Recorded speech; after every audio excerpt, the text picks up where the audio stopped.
komunikasi kita dengan saudara-saudara kita yang biasanya mempersoalkan iman Kristen, masalah keilahian dan ketuhanan Yesus itu menjadi salah satu kendala.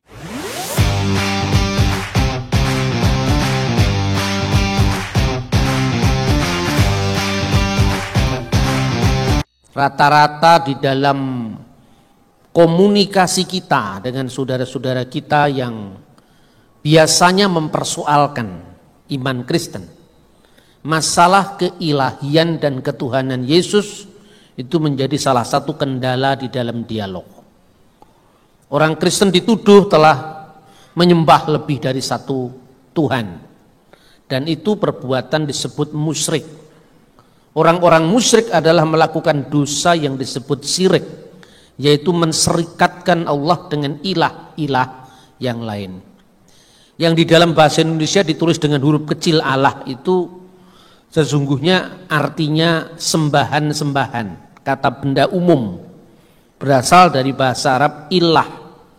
Kalau di dalam bahasa aslinya Alkitab, ya, kata theos itu artinya sembahan. Theois artinya sembahan-sembahan, ilah-ilah. Karena jumlahnya banyak maka disebut theois kata jamak. Kalau hotheos, satu-satunya sembahan. Dan satu-satunya sembahan itu bahasa Arabnya adalah al-ilah. Dalam proses kebahasaan, al-ilah itu disingkat menjadi Allah dalam bahasa Arab. Jadi dalam bahasa Arab kata Allah itu bukan Tuhannya umat Islam. Itu merupakan bahasa Arab yang dipakai jauh sebelum munculnya agama Islam. Jadi tidak usah gaduh tentang menggunakan kata Allah. Ini yang juga pernah dihadapi di Indonesia kan, bahkan di Malaysia. Nah, kalau saudara-saudara mau belajar tentang sejarah Timur Tengah pra-Islam itu lebih menarik. Karena sejumlah prasasti, inskripsi atau batu tertulis yang menggunakan bahasa Arab itu awalnya terbesar ditemukan di wilayah Kristen, salah satunya di Syria. Nah, ada banyak prasasti di situ. Pada zaman Yesus bahasa Arab belum ada, bahasa Arab belum ada tulisannya. Yang ada bangsa Arab dan bahasanya tidak sama dengan bahasa Arab sekarang. Makanya pada saat pencurahan Roh Kudus itu, salah satu yang hadir pada saat itu adalah pendatang dari Roma dan orang Arab. Itu disebutkan dalam Kisah Para Rasul pasal 2. Anda mau cari orang Tionghoa, orang Jawa, tidak ada di situ. Yang ada malah orang Arab. Artinya apa?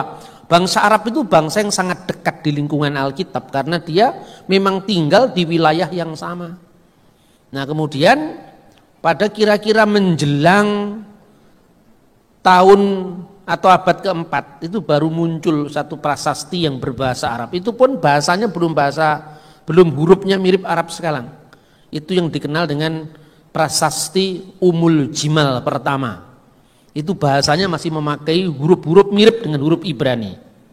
Danuh Nafsu Fihru Barsulai bunyinya. Anda tanya orang pesantren tidak ngerti itu. Apa itu, bahasa apa itu? Itu bukan Arab, itu bahasa Arab, Arab kuno. Danuh itu bahasa Arab sekarang hada. Itulah, inilah ya. Nafsu itu artinya kuburan. Pada abad kedua ketiga itu nefes itu dari bahasa Ibrani kan artinya apa, nyawa ya. Tapi kalau di dalam bahasa Arab kuno itu artinya kubur. Kalau sekarang bahasa Arab sekarang nafas itu artinya jiwa. Makanya ada ayat Quran yang berbunyi yang biasanya ditulis di kuburan-kuburan itu untuk mengingatkan bahwa orang itu pada akhirnya akan mati kan. Ditulis kullu nafsin dha'iqatul maut. Setiap yang bernyawa akan merasakan mati. Makanya ojo neko-neko kalau urip itu. Itu kira-kira pesannya seperti itu. Fihru itu nama orang. Barsulai, anaknya Sule. Bukan Sule itu, Sulai bahasa Arab itu. Nama orang zaman itu. Tapi kenapa nggak disebut bin, tapi bar? Karena pengaruh bahasa Aramaik. Makanya Barnaba, anak penghiburan. Bartolomeus, Bartolomai, itu bahasa Aram, ya. Kalau di Indonesia itu Barudan, Baradus itu. Ya kan? Beda itu enggak podo. Kadang-kadang orang menyamakan tuh dicari mirip-mirip berarti sama. Happy Easter dipadak-padakne karo Dewi Istar. Terus hubungannya itu apa? Kadang itu era sekarang itu susah. Jangan mengucapkan lagi Happy Easter. Tapi ucapkanlah Happy Passover. Podo ae itu. Jadi orang enggak tahu sejarahnya, terus kita gaduh. Mirip dengan kata Allah itu, orang enggak tahu sejarahnya gaduh. Nah, kata Happy Easter itu, ya ini sebelum masuk ke pembahasan ini saya kasih suplemen supaya tambah sehat, supaya kita tidak sering guncang karena informasi yang belum jelas. Itu mula-mula penerjemah Alkitab dalam bahasa Inggris, namanya William Tyndale. Itu hidup sejaman dengan Luther tahun 1525, jadi sebelum Luther. Baru Luther reformasi 1517. Kemudian ketika dia menerjemahkan Alkitab, ya, dia menjumpai kata Pesah dalam bahasa Ibrani. Pesah itu artinya apa sih? Dilewati. Kapan itu terjadi? Ini supaya konteksnya jelas. Pada saat Tuhan mengirimkan tulah yang ke-10, yaitu anak sulung mati. Di rumah-rumah orang Israel yang ada tanda darah domba di pintu-pintu rumah itu, maka maut melewati rumah yang ada tanda darah penebusan. Firman Tuhan di dalam Keluaran pasal 12 ayat 13 dikatakan vera iti et hadam, dan apabila aku melihat darah itu, maksudnya tanda darah itu, ufesahti, aku akan lewat alaihem, atas kalian. Ufesahti, u itu dan, ya, fesah lewati, ti aku, maka atau dan lewatlah aku alaihem, atas engkau sekalian. Jadi jelas pesah itu dilewati oleh kematian. Orang-orang Mesir anak sulung, termasuk anak sulung Fir'aun yang akan mengganti penganiaya bangsa Israel itu, mati. Tapi bangsa Israel selamat karena tanda darah penebusan. Makanya Paskah Kristen itu penggenapan dari Paskah Keluaran Yahudi. Barang siapa percaya kepada anak domba Allah yang menghapus dosa dunia, dia diselamatkan dari kematian. Makanya li'annahu hakada akhaballahul alam hatta badala ibnahul wahid likai la yuhlika kullu man yu'minu bihi bal takunu lahu hayatul abadiyah. Karena begitu besar kasih Allah akan isi dunia ini, sehingga ia telah memberikan putranya yang tunggal, anaknya yang tunggal, supaya setiap orang yang percaya kepadanya, kullu man yu'minu bihi, tidak binasa, melainkan memperoleh hidup yang kekal. Berkat apa? Tanda darah. Makanya ketika William Tyndale melihat tentang dilewati oleh kematian, dia lihat, oh ini Passover. Jadi Pesah diterjemahkan Passover. Begitu lihat perjanjian baru, Tuhan Yesus merayakan Paskah. Aku rindu makan Paskah bersama para murid itu. Lalu Paskahnya Yesus sendiri tidak hari Jumat kan? Karena hari Jumat itu adalah ketika Kamis perjamuan akhir, hari Jumat Yesus disalib. Tapi Paskah kemenangannya kan hari Minggu, ya kan? Jadi hari Minggu itulah Paskahnya Kristen. Sudah beda dengan Paskah Yahudi. Karena Paskah Yahudi itu adalah Paskah keluaran dari tanah Mesir, digenapi dengan Paskah Kristen, Yesus bangkit dari antara orang mati. Makanya dia menemukan kosakata bahasa yang latar belakangi oleh bahasa-bahasa Anglo-Saxon kuno. Makanya berasal dari kata os yang artinya yang pertama. Yang pertama bahasa itu seperti bangkit ya. Kemudian stehen itu artinya berdiri, yang pertama bangkit. Karena Yesus itu yang sulung dari segala yang nanti akan dibangkitkan oleh Allah, buah sulung kebangkitan. Sejak saat itu kata Easter masuk dalam Alkitab bahasa Inggris. Ora enek hubungannya karo Istar. Karena Istar itu disembah itu di Timur Tengah kuno. Itu munculnya kata itu di Eropa. Hubungannya apa? Itu dikait-kaitkan. Nimrod telah menyembah. Nimrod ya alamat enti. Uripe tahun piro. Iya toh? Itu dikait-kaitkan. Makanya kacau. Termasuk kata Allah ini. Karena orang Muslim menggunakan kata Allah, terus Kristen dasare ora seneng. Karena dikritik terus pegel. Nah, males tuh akhirnya. Makanya membangun teologi itu tidak boleh didasarkan atas balas dendam. Nggak boleh. Teologi itu otaknya harus bersih, hatinya bersih supaya Roh Kudus membimbing kita di dalam ketulusan, kemurnian. Tidak boleh ada sebersit pun kebencian di hatimu. Termasuk orang-orang yang menolak kita. Karena Kristus pun mengatakan apa? Ampunilah mereka karena mereka tidak tahu apa yang mereka perbuat. Lah kita akan mengikuti Yesus.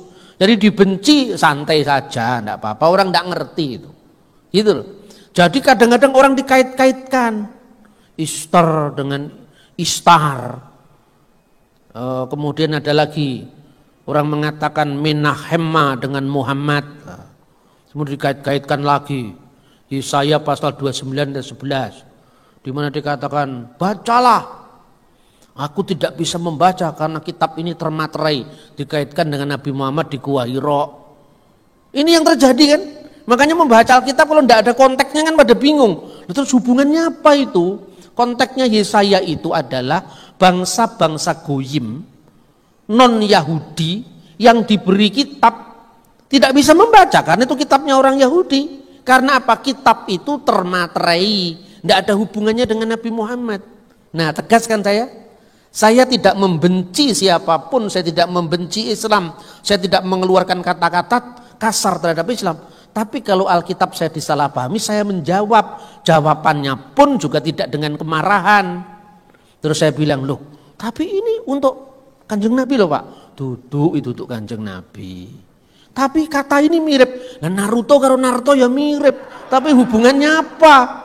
Naruto wong Jawa, orang Solo itu, orang Sukoharjo itu Naruto itu. Naruto orang Jepang kan gak ada hubungannya. Nah, itu saudara-saudara. Tapi karena orang-orang Kristen di Timur Tengah, di Lebanon itu malah mayoritas Kristen loh itu. Kalau pas Paskah begini tuh seru lagunya. Al-Masihu min bainil amwat wa wati al-mauta bil maut wa wakhabal hayata liladina fil kubur.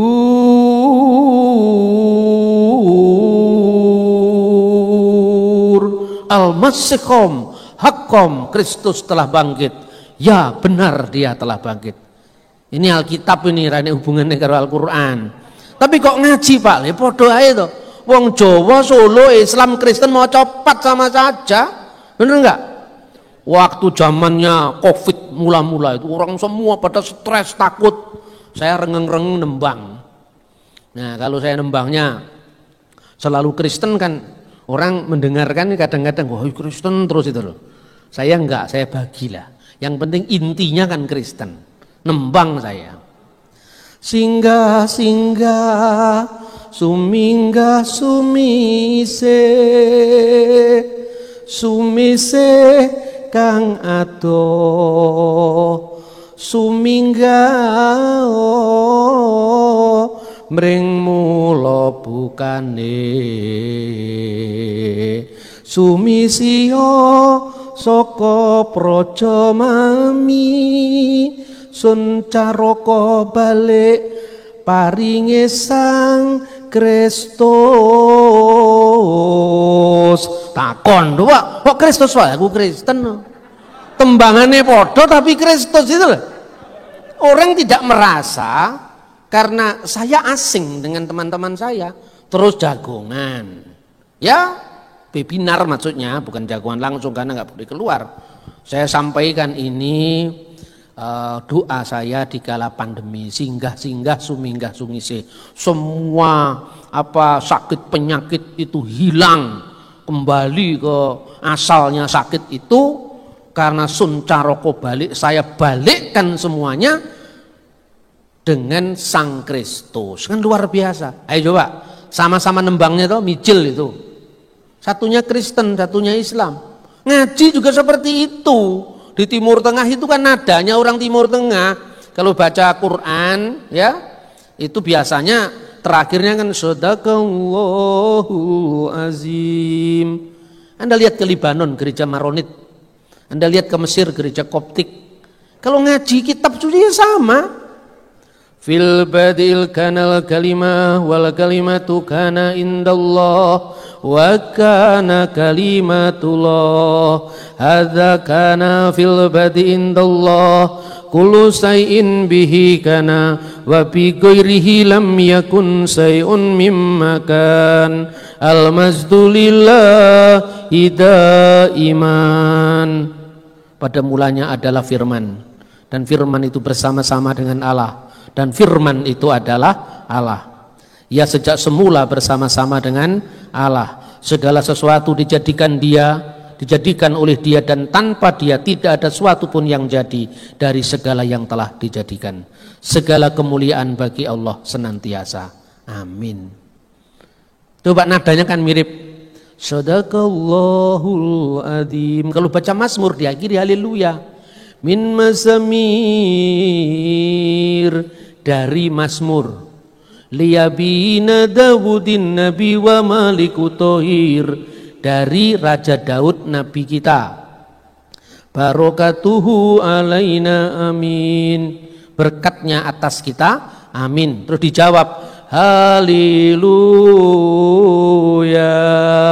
Coba bandingkan. Shadaqallahu adzim. Mirip toh? Ya seperti Mijel tadi juga mirip.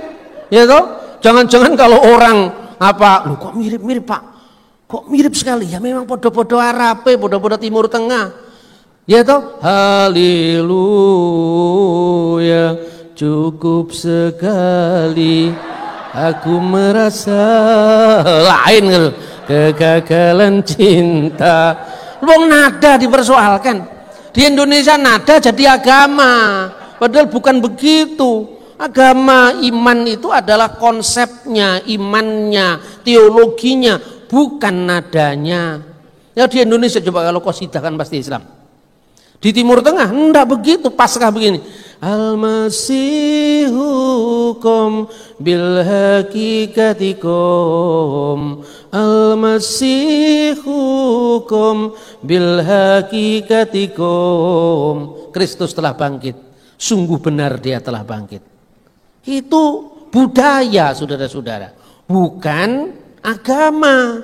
Di Indonesia kan mudah sekali kan, kalau orang Kristen nyanyinya mesti dianggap itu Kristen budaya Barat, ya kan? Karena budaya itu sama-sama Kristennya. Itu kalau nyanyi orang Tionghoa sama orang Jawa udah beda. Coba lagu-lagu Tionghoa itu, ya toh? Ku mau cinta Yesus selamanya, itu dari tirai bambu itu. Nadanya itu. Ku mau cinta Yesus selamanya. Itu model budaya tirai bambu, budaya Cina. Ini orang Jawa kecilannya di Jogja atau di Solo, ngarang lagu terpengaruh. Yo, ada lagu Katolik di Mada Bakti. Siapa yang sekolah Katolik masih nyanyi lagu itu?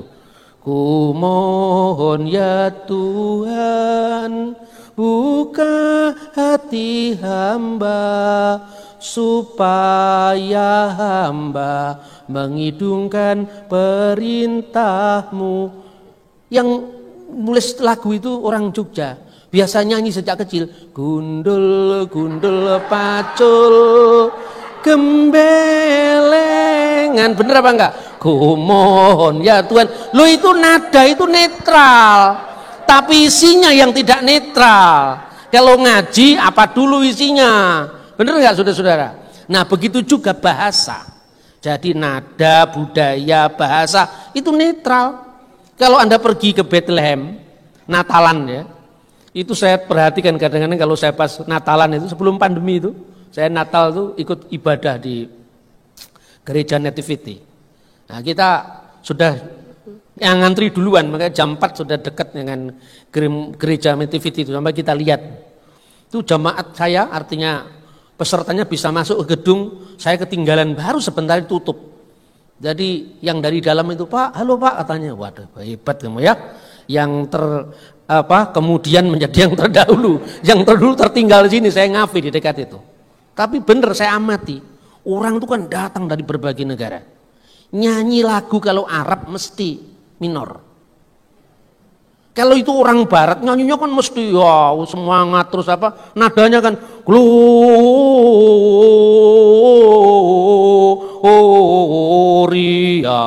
in excelsis Deo.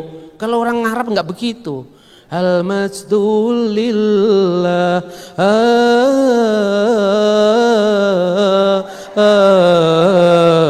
Al-Majdulillah. Gloria in excelsis itu al-masdulillahi fil ali wa alal arti salam wa bin nasil masarot. Itu ayat Alkitab. Saya kasih ceramah di salah satu lembaga Islam. Udah lama itu. Di IAIN Sunan Kalijogo, di IAIN Ciputat. Nah, suatu saat saya diundang ke Fakultas Usuluddin. Lah orang saya ditanya saya itu. Ya saya jawablah. Pak Bambang, Bapak ini kan orang yang sangat dekat dengan kekristenan Timur Tengah. Iya, kenapa saya bilang? Bapak bisa kasih contoh ngaji dalam bahasa Arab? Bisa lah, saya disuruh kok. Masih undangan disuruh kan, ya mau saya. Saya ngaji dari Alkitab. Terus yang dari fakultas lain, syariah marah-marah. Loh, Bapak kenapa Kristen kok pakai bahasa Arab? Terus saya bingung, loh kok marah? Tadi ada yang nyuruh kok marah ke saya. Terus saya bilang, itu setelah di luar seminar tuh. Kenapa Bapak pakai bahasa Arab? Terus tiba-tiba saya punya gagasan. Bapak pernah ke Palestina, saya nggak ngomong Israel, Palestina. Belum pernah Pak. Nah, waktu itu masih belum era YouTube, jadi saya sulit membuktikan. Kalau sekarang coba klik aja YouTube, Christmas in Bethlehem kan selesai toh. Nah dulu sekitar tahun 98, 99, kan belum ada sampai sekarang. Modalnya saya cuma buku, ini loh. Saya baca dari sini. Oh, ini karangan Bapak? Bukan, itu terbitannya mana ini? Maktabah Al-Makabah, Qahirah. Lah Kairo kan. Saya ngarang apa enggak? Oh gitu ya Pak. Iya, saya enggak berani ngarang-ngarang, nanti dituntut tak cipta. Ini bukan hak saya. Betapa awamnya bangsa ini ketika bicara tentang budaya yang tidak sama, tidak lazim, kita anggap itu sebagai sesuatu yang lain sama sekali. Begitu muncul grup musik debu, nah sekarang justru malah lagu-lagu Arab diinggriskan. Lalu saya bilang, lah itu kan lagu-lagu Arab mulai diinggriskan. Alhamdulillah, praise be to Allah. Sekarang kan itu kan. Sekarang, lalu terus salah apa kalau aku nyanyi? Saya enggak ngarang-ngarang tapi sekedar mencontoh yang ada di Timur Tengah. Baru sadar. Sekarang ini tantangannya enggak seperti sekarang. Dulu saya awal-awal memperkenalkan. Ini kan tujuan saya itu gini loh. Menembus kebuntuan dialog. Sebab saya amati. Orang Kristen begitu awam Islam diserang oleh Islam ganti menyerang. Yang terjadi kan begitu.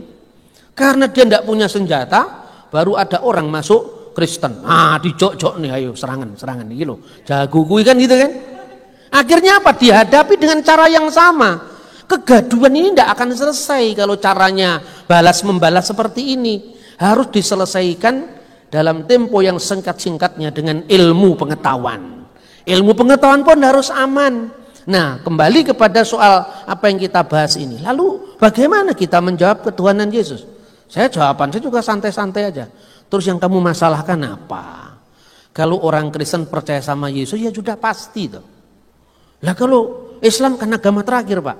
Ya agama terakhir lek sing wong sing percaya. Sing ora percaya kan ya duduk. Loh ini wahyu terakhir loh Pak. Lah wahyu terakhir Nabi Muhammad itu sedone tahun piro? 632 Masehi. Joseph Smith lebih baru. Coba lihat itu. Umatnya dinamakan umat zaman akhir itu Joseph Smith. Jadi wahyu terakhir kitab Mormon, the Book of Mormon. Nah ini kan lebih terakhir dari Islam. Loh orang kan nggak marah sama saya. Mana ada tindak pidana penodaan agama? Saya cerita ketika kamu mengklaim akhir, iki anek sing luwih akhir. Karena Mormon abad 19. Jadi salam agama terakhir Mormon Nabi Joseph Smith. Nabinya katanya orang Malang Bois itu. Tulananya jin ya kan. Ganteng nabinya. Ya toh? Ini soal ukuran. Ukurannya beda. Ketika orang memahami agama lain dari perspektifnya, kalau tidak salah paham, pahamnya salah. Contohnya ya. Contohnya ini saya beri contoh timbal balik. Contoh dari Islam yang menyalahpahami Kristen, nanti juga saya kasih contoh Kristen yang menyalahpahami Islam supaya fair. Nah, gini. Kita mengucapkan Natal tidak boleh. Kita Natalan tidak boleh. Lah kenapa tidak boleh? Itu soal akidah lho Pak katanya. Iya wis seru aku. Kowe duwe akidah, wong Kristen ya duwe teologi, orang Hindu ya punya Brahman Widya. Iki negarane bersama, Mas. Tidak bisa kamu memaksakan pendapatmu untuk orang lain. Kan gitu kan? Inilah makna Bhinneka Tunggal Ika saya bilang. Tapi saya tidak pernah kehilangan jati diri saya untuk menyatakan saya Kristen. Dan kebenaran bagi saya final. Yesus Kristus adalah Tuhan saya. Tidak bisa dibantah. Tapi cara membawa diri saya luas. Sehingga orang belum apa-apa tidak menolak saya gitu loh. Saya contoh. Apa contohnya? Karena ada dalilnya. Sudah tahu kalau ada dalilnya. Istri saya ini dulu kira-kira 10 tahun lalu di perumahan itu biasa, Bu Safa selamat Natal ya. Sekarang enggak mau. Beberapa tahun terakhir tuh enggak mau. Terus selamat ya Mbak. Iya, terus tak marahi dia. Selamat topo takonono sih. Enggak enak loh, enak aja. Kenapa ini mengedukasi orang? Selamat ya Bu, selamat topo takonono sih. Kalau saya tanya, selamat apa? Ya pokoknya selamatlah. Ya selamat apa? Saya enggak lagi ulang tahun. Selamat apa saya? Apa selamat apa ulang tahun? Apa selamat apa kan harus jelas. Enggak, soalnya kami enggak boleh misalnya gitu. Saya jawab. Kan gini Mas, Islam itu enggak satu lah. Itu menurut Ustadz Abdul Somad enggak boleh. Tapi menurut Dr. Quraish Shihab boleh. Loh, tapi ini Quran Pak, bodoh-bodoh Quran ini kok. Saya bilang, ini aku mego nerok nih loh ya, gue aja ngamuk. Saya bilang, apa? Selamat Natal itu katanya Quraish Shihab enek ning Quran. Masa Pak? Yo enek saya bilang. Soal Abdul Somad menafsirkan lain itu bukan urusan saya, saya bukan Islam. Nah di mana? Wassalamu alayya yauma wulitu wa yauma amutu wa yauma ub'atsu hayya. Selamatlah ketika aku dilahirkan lah. Dilahirkan itu bahasa Latinnya apa? Natal. Selamat Natal. Ya kan? Tuh, tapi maksud kami ya sudahlah, enggak usah dibahas aku roh. Islam iki beda karo Kristen. Lek ora beda, ora enek Kristen, ora enek Islam kan gitu kan? Tapi persoalannya ayat-ayat ini salah alamat. Kuwi ora digawe aku, digawe wong liya. Mana Pak? Nah, termasuk yang dasar pengkafiran tadi. Kan ada ayatnya itu. Wala tahulu thalatha. Jangan kamu mengatakan Tuhan itu 3 lah. Saya ngomong Tuhan 3 ki ya sapa? Gitu loh. Laqad kafara alladziina qalu innallaha salisu salasa. Sungguh telah kafir orang yang berkata laqad kafara. La itu lam takkid yang artinya penekanan. Sungguh qad itu telah, sungguh telah kafir alladzina qalu orang-orang yang berkata innallaha sesungguhnya Allah salisu ketiga salasa yang 3. Nah ini bukan Kristen Mas. Lah kok bisa Pak? Ora enek wong Kristen kok golek ana sak ndure langit sang isoring bumi kok ora enek wong Kristen sing nyanyi ketiga dari yang 3. Ora enek. Sing enek ketiganya yang Esa. Pujilah Bapa, pujilah Anak, puji Rohul Kudus. Ketiga yang 3 dimarahi sama Pak Freddy. Tidak ada ketiga yang 3, yang ada ketiga yang esa. Jadi ini untuk siapa Pak? Ya golek ono dhewe tapi salah alamat. Aku ora ngono kuwi. Saya sedapat mungkin menjauhi penilaian penafsiran terhadap agama lain. Hanya sejauh kalau iman saya disalahpahami, saya menjawab aman kita. Karena saya tidak masuk ranah tafsirnya orang. Itu loh kira-kira. Nah, kekristenan juga tidak pernah. Orang Protestan, orang Ortodok beda dengan orang Kristen Katolik. Misalnya dalam soal apa? Bunda Maria, ya. Tapi tidak ada juga orang Katolik yang berdoa demi nama Bapa dan Ibu dan Anak ora enek. Yang ada demi nama Bapa dan Putra dan Roh Kudus. Jadi Allah Tritunggal Maha Kudus, baik Katolik, Protestan, Pentakosta, Karismatik, Katolik, Ortodok sama. Bukan ketiga yang tiga. Ketiga yang esa itu Bapa, Putra dan Roh Kudus. Padahal yang ditolak oleh Al-Quran Bapa, Ibu dan Anak. Nah ini kan bukan iman Kristen. Gitu loh saudara-saudara. Ini namanya dialog, bukan kita memaksakan orang untuk menerima kita.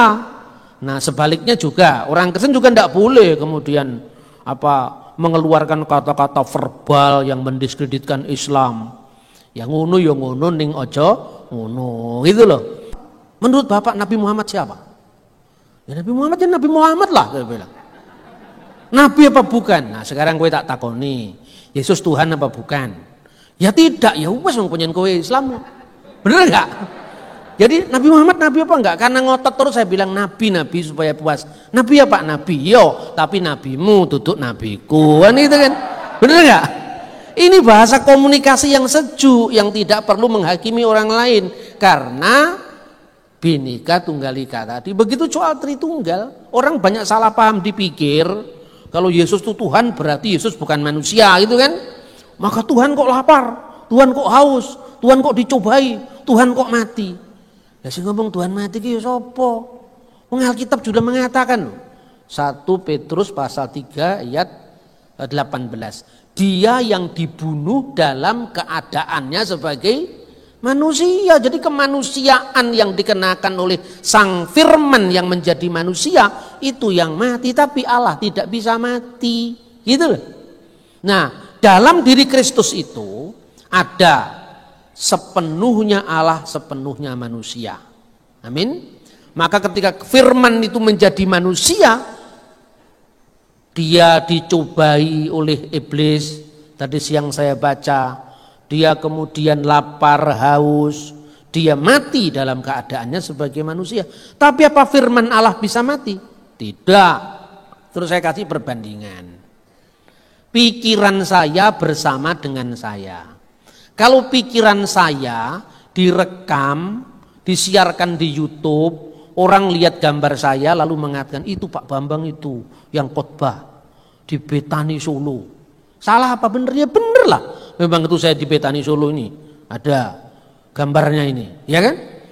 Tapi misalnya tiba-tiba layar televisi atau layar HP kita jatuh pecah.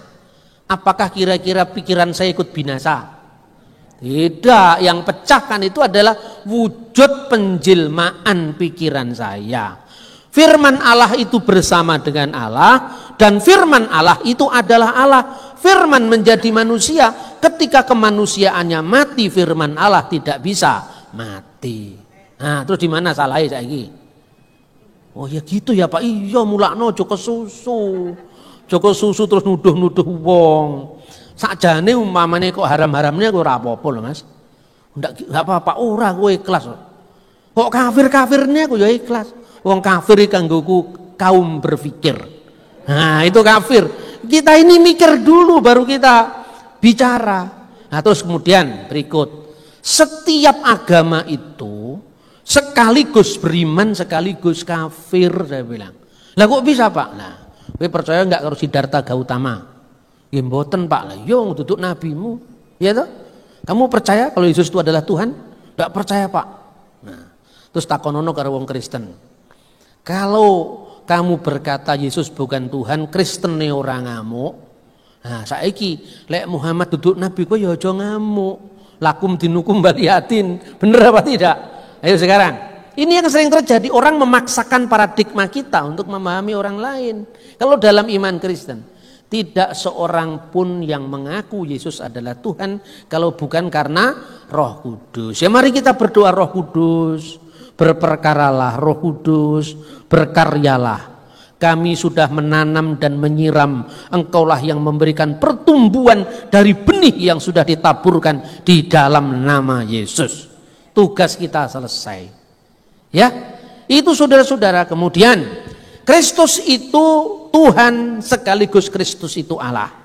Nah ini juga dipersoalkan, dinyinyiri. Orang mengatakan, Di mana dalam ayat Alkitab yang mengatakan, Yesus mengatakan, akulah Allah, sembahlah aku.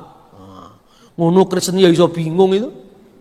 Itu kan zamannya Zakir Naik toh. Orang pada bingung yang Kristen. Wah, ternyata memang tidak ada. Loh, yang namanya statement itu kan tidak harus seragam toh. Saya ini, istri saya di depan ini Bu Safa. Ya kan? Setiap hari orang sudah tahu kalau itu istrinya Pak Bambang. Apakah saya harus mengatakan, hai Safa, akulah suamimu, bikinkan kopi untukku. Oh edan nih. Orang sudah tahu kalau itu istri saya kok. Iya toh? Loh itu masa sevulgar itu? Benar ya? Atau dia ngomong ke saya, wahai Bambang, engkaulah suamiku, peluklah aku. Wis ra usah tak peluk wis setiap hari, ra usah dadak omong-omongan. Karena suami istri. Begitu juga Yesus sama gerejanya seperti pengantin laki-laki dengan pengantin perempuan. Wis podo-podo ruwe kan gitu kan. Ndak usah mengatakan akulah Allah, sembahlah aku. Itu satu. Yang kedua, coba Yohanes pasal 20 ayat 28. Ketika Yohanes pasal 20 ayat 28. Ketika Thomas melihat bukti kebangkitan Yesus, ini yang disalibkan itu, bekas pakunya masih ada. Thomas menjawab, ya Tuhanku dan Allahku. Jadi Yesus itu Tuhan, Yesus itu Allah. Menyelagunya Pak Niku, Yesus Tuhan dan Allah kami, Engkau layak menerima pujian, hormat dan kuasa, dan seterusnya. Berarti Yesus pertama Tuhan dan dia Allah. Pertanyaannya, apakah Yesus menolak disebut Tuhan dan Allah? Tidak, lah ini buktinya. Kan tidak harus sesuai dengan rumusannya Pak Zakir Naik. Akulah Allah, sembahlah aku. Hai Safa, akulah suamimu, bikinkan kopi. Ingat itu. Kan tidak harus begitu saudara-saudara. Jadi baca kitab suci itu lihat konteks, suasananya seperti apa, dibicarakan itu siapa dengan siapa, ya, budayanya seperti apa. Ya nggak cocok bagi orang Yahudi. Jangankan kok mengatakan Allah. Semua orang tahu ketika misalnya ada ungkapan Shema Yisrael, tertulis Yehuwa Elohenu, Yehuwa Echad. Nggak boleh dibaca kata Yehuwa, itu nggak boleh. Makanya dibaca Shema Israel Adonai Elohenu Adonai Echad. Dengarkanlah wahai Israel, Adonai Elohim kita, Adonai Echad. Jadi sudah tahu ketika Yesus mengatakan apa? Sesungguhnya aku berkata kepadamu, sebelum Abraham jadi, aku ada.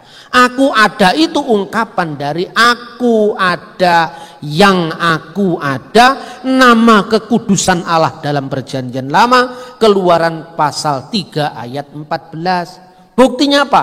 Orang Yahudi mengambil batu mau melempari dia.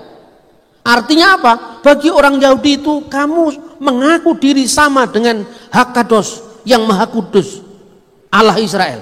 Gitu loh. Jadi konteksnya apa? Itu tidak sama dengan bahasa kita. Maka seringkali memahami naskah-naskah kuno dengan pemahaman kita melakukan yang apanya anakronisme. Terus saya ditanya, kalau gitu Yesus disebut Allah dalam konteks apa Pak? Dalam konteks dia adalah firman Allah yang adalah Allah. Firman inilah yang menciptakan langit, bumi dan segala isinya. Ya, maka ayat 3 Injil Yohanes pasal 1, segala sesuatu dijadikan oleh Dia. Dan tanpa Dia artinya tanpa Yesus sebagai firman. Makanya dulu saudara-saudara ya, itu ada seorang penginjil dari orang Jawa abad ke-19. Akhir abad 18, awal abad 19. Namanya Kiai Ibrahim Tunggul Wulung. Nah, hasil penginjilannya itu banyak gereja-gereja Jawa, di Jawa Timur maupun Jawa Tengah. Salah satu di Jawa Tengah itu dekat Kudus Pati sana. Namanya adalah ada kayu wapu, kemudian apa namanya desanya? Desanya Tunggul Wulung, Banyu Towo. Nah, itu orang nanya kepada saya, orang Kristen Jawa yang nanya ke saya, Pak, kalau Yesus itu baru hadir dan keselamatan muncul, lalu bagaimana orang-orang sebelum Yesus? Nah, itu kan pertanyaan yang sering muncul. Segala sesuatu dijadikan oleh Dia dan tidak ada sesuatu pun yang telah jadi dari segala yang telah dijadikan. Yang menjadikan ini siapa? Firman. Firman itulah yang menjadi manusia. Jadi sebelum firman menjadi manusia, dia sudah ada bersama dengan Allah. Karena firmannya Allah, ya Allah sendiri. Pikiran saya ya saya, roh saya ya saya, karena satu dengan saya. Itulah Bapa, Putra dan Roh Kudus, Allah yang esa. Jadi tidak ada tiga, cuma ada satu. Saya bilang begitu. Itulah maknanya Yesus disebut perfect in Godhead, sepenuhnya Allah. Kamil billahud, sepenuhnya Allah sebagai apa? Kalimatullah atau firman Allah. Karena firman Allah menciptakan segala sesuatu, maka tidak mungkin firman pernah tidak ada. Firman selalu ada, tidak pernah sedetik pun firman tidak ada. Makanya Kiai Tunggul Wulung itu kan dikejar-kejar Belanda. Itu dulu termasuk telik sandinya Pangeran Diponegoro. Dia menyadari Pangeran Diponegoro Ratu Adil. Ratu Adil kok kalah. Kemudian dia mikir berarti ada Ratu Adil di atas segala Ratu Adil. Ya itu siapa itu yang dia cari? Nah karena dia orang kebatinan Islam, ya tentu waktu itu belum ada KKR abad ke-19, awal belum ada KKR. Dia bertapa di Gunung Kelut.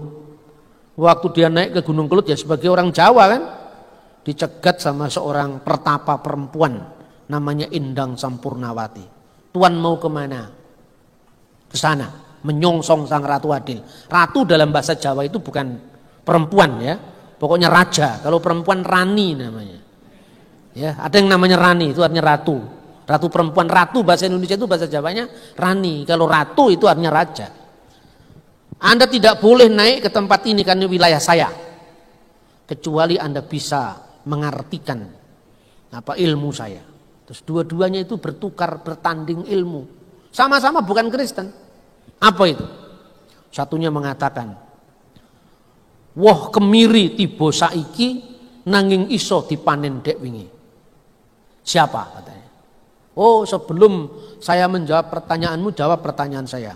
Ratu Adil rawuh mertamu, tamu mbagekake sing ditamoni sebiting tanpa sangu. Siapa katanya? Wah, dari Ratu Adil datang bertamu. Anehnya, tamu tadi yang menyilakan tuan rumah. Tapi tuan rumah tidak kenal kalau itu sesungguhnya tamunya itu tuan rumah yang sebenarnya. Karena apa? Sebiting tanpa sangu, tak sepeser pun dia memiliki apa-apa. Tidak dikenal. Kedua-duanya menjawab Yesus Kristus. Isa, sang Ratu Adil. Dijabarkan satu-satu. Dia datang pada milik kepunyaannya. Tapi milik kepunyaannya itu tidak mengenal dia. Karena dia datang dalam kepapaan kemiskinan. Bukan datang sebagai raja dunia. Hebat kan? Siapa coba yang ngajari kiai sama pertapa ini? Roh Kudus langsung. Jadi Roh Kudus saya bayangkan. Kalau kita tidak mau mengabarkan kabar baik, Roh Kudus jengkel wis ngalih-ngalih. Tak lakoni dewe. Ya toh, sudah ditebus, males-malesan tidak mau melangkah untuk imannya, gitu kira-kira. Terus satunya, ini yang menjawab pertanyaan. Sebelum Yesus lalu bagaimana? Keselamatan orang-orang sebelum dia. Wah kemiri, ibarat buah kemiri jatuhnya hari ini, tapi bisa dipanen kemarin. Yaitu Yesus juga. Karena apa? Memang jatuhnya buah itu pada hari ini, tapi bisa dipanen kemarin. Karena sebagai firman Allah yang menciptakan segala sesuatu, dia sudah ada sebelum kehadirannya di dunia. Maka Abraham, Ishak, Yakub itu menunggu seperti tadi pagi saya ceritakan. Olehmu semua kaum di muka bumi akan mendapatkan berkat. Itu janji kedatangan Mesias. Abraham memegang janji itu. Ishak, Yakub, seluruh Israel memegang janji itu. Sampai sang Mesias sendiri datang. Dan dia berkata, Abraham melihat hariku dan ia telah bersukacita karena ia telah melihatnya. Ini misteri bukan filmnya Mak Lampir. Artinya misterion, ya, karya Allah yang tidak kasat mata namun ada. Dengan kuasa dari Sang Kristus yang adalah raja segala raja, firman itu, maka Tunggul Wulung membabat hutan, dijadikan kampung-kampung Kristen waktu itu. Belandanya salah paham, dipikir Kiai Tunggul Wulung mengajarkan sinkretisme. Karena apa? Budayanya beda. Lah waktu itu orang Jawa abad 19-18 itu kalau dikasih ngomong saklek itu nggak ngerti, justru simbol. Nah simbolnya apa? Mau perjamuan suci, perjamuan kudus, jemaatnya disuruh bikin kupat. Nah itu simbol. Kenapa kupat Kiai? Kupat kuwi tegese ngaku lepat, ngaku salah. Maka kamu tidak layak menerima tubuh dan darah Kristus sebelum kamu berdamai dengan saudaramu. Orang ngerti, semua orang ngerti karena itu simbol budaya. Nah ketika membabat hutan itu alas gong liwang-liwung, jalmo moro jalmo mati. Itu nggak bisa diterjemahkan dalam bahasa Inggris. Pokoknya ngertilah, orang di situ mati, sudah. Karena jahatnya demit-demit di situ. Kiai Tunggul Wulung itu memiliki apa? Doa dalam bentuk tembang. Karena zaman itu orang tidak bisa nyanyi lagu seperti lagu Belanda. Orang nembang. Makanya orang Jawa itu kalau nyanyi lagu-lagu do re mi fa sol abad itu, kalau sekarang sudah lancar semua, zamannya sudah berubah. Waktu itu orang Jawa nyanyi lagu do re mi fa sol itu fales. Percaya nggak? Terus kemudian disuruh nyanyi dengan nada barat. Allahmu asih asung putranyo, Allahmu asih asih mrengwang, mulane sun ngidung. Iki lagu Jawa apa lagu apa itu?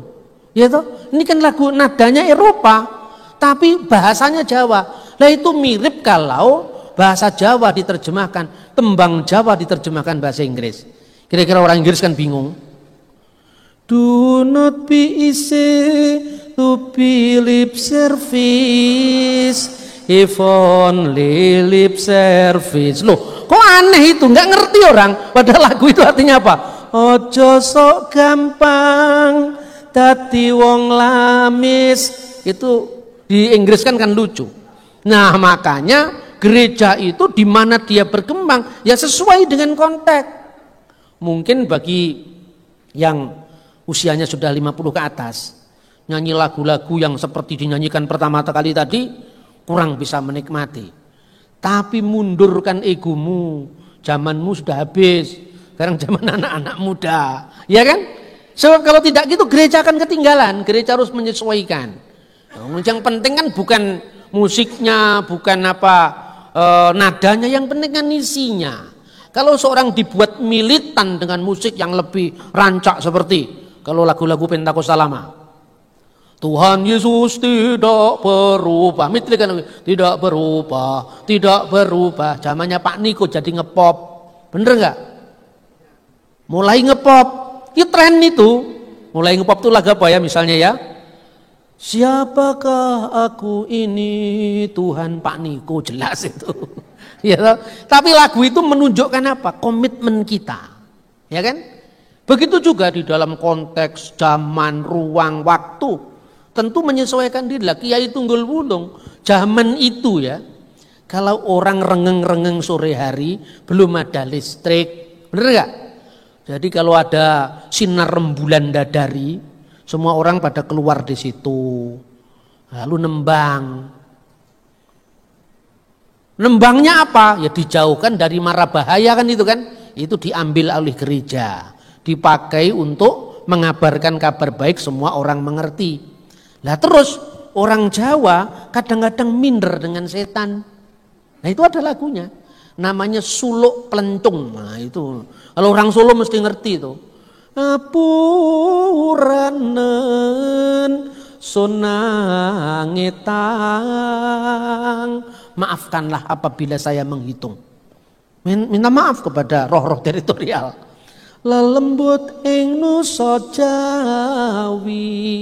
Lelembut itu termasuk apa itu pati, gelepung. Bukan. Lembut itu artinya golongannya jin, setan, priprengan, gandarwo, tetean, ilu-ilu, banaspati, jerangkong, eklek-eklek. Itu termasuk itu. Kang rumeksa ing nagara, yang memelihara negara. Ini konsepnya kan jelas salah. Masa setan memelihara negara? Para ratu ning dedemit. Contohnya Nyi Roro Kidul. Itu diubah. Tapi orang Jawa tidak kaget ketika diubah. Karena apa? Nadanya tetap sama tapi isinya berbeda. Terakhir sama Tunggul Wulung disebut Romo Allah Putra Allah tetelune tunggal sawiji, lemah aing kayu angker dadi tawa idi Gusti Yesus salamino. Setannya pada kepelayu semua. Jadi demit orang dulit, setan ora doyan. Mergo wong Kristen sakti mandraguna ora tedas tapak paluning pandhe nanging iso masuk angin. Nah, karena saktinya orang Kristen itu bukan karena sakti karena kita tidak. Tapi ketika Roh Kudus turun atasmu, kuasa Allah akan menaungi engkau. Tapi jangan coba-coba, ya kan? Kadang orang luar ini memang kadang-kadang nyinyir sekali ke Kristen. Praktekan minum racun. Nah, untuk apa minum racun? Konteks ayat itu bukan itu. Artinya apa? Ketika kita berada di medan pelayanan yang sulit, kuasa Tuhan akan menaungi kita. Maka apapun tidak akan bisa menimpa kita. Tapi bukan praktek, karena racun tidak untuk diminum. Ya toh, minumlah kopi.